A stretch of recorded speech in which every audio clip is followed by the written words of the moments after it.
le niveau de vie des populations. C'est-à-dire que moi, je ne peux pas comprendre que l'investissement puisse avoir des effets négatifs, c'est-à-dire un endettement.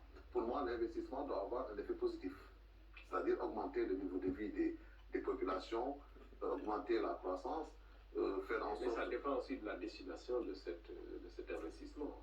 Dans quel secteur il faut investir, non? Oui, parce que la croissance peut être positive à ce niveau comme elle peut être négative.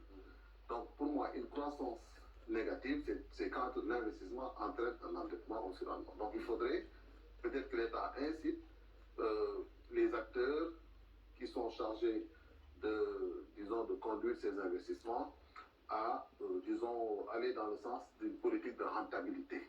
Et c'est ça le problème. Il faut que les investissements soient rentables. Et c'est à cette condition qu'on pourra avoir un certain nombre de retours sur l'investissement. Ici, semble-t-il, c'est pour combler une partie du déficit budgétaire, c'est ce qui est dit. Mais dans tous les cas, il y a ce débat sur le poids de la dette au Sénégal. Comment est-ce que vous percevez cela? Vous pensez qu'on s'endette trop? Bon, c'est vrai que c'est facile pour un État de s'endetter. Alors, il suffit de demander à la Banque mondiale et au FMI. Bon. Mais maintenant, c'est à nous de voir nos capacités. Parce que le Sénégal est passé de 52% en 2019 à un taux d'endettement de 73% à peu près. Donc, ce qui est énorme. Donc, et dit-on qui est contraire aux dispositions de l'UEMOA qui fixe le taux maximum à 70%. Donc, comparé au Sénégal, vous avez le cas de la Grèce. Donc, vous avez la Grèce et on dit que c'est le pays le plus endetté de l'Europe. Bon, maintenant, il faut voir les raisons de cet endettement. Pourquoi s'endetter d'abord?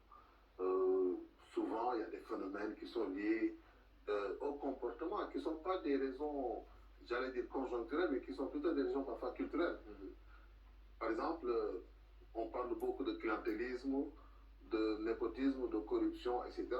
Et ce sont souvent ces phénomènes qui peuvent, en tout cas pour le cas de la Grèce, entraîner une certaine augmentation de la dette. Maintenant, ça, ce sont les raisons. Maintenant, là où nous attendons le gouvernement aujourd'hui, c'est la renégociation de ces contrats, disons, de dette, parce que en réalité, on peut toujours négocier un prolongement de la durée de paiement. C'est possible. C'est possible, la Grèce l'a fait, et ce qui peut ramener le taux d'endettement ou le taux de remboursement à peut-être 5 ou 10%. Et pourquoi pas pour notre pays? Donc c'est à ce niveau qu'on attend un peu Au lieu de s'attarder sur la charge, le poids, il faut essayer de voir comment renégocier. Renégocier et rallonger la durée de paiement de ces dettes. Puisque on parle de 1800 milliards, je sais pas, d'endettement, il faut voir un peu des chiffres au fond, mais est-ce que les Sénégalais sont capables de rembourser environ 5 milliards par jour?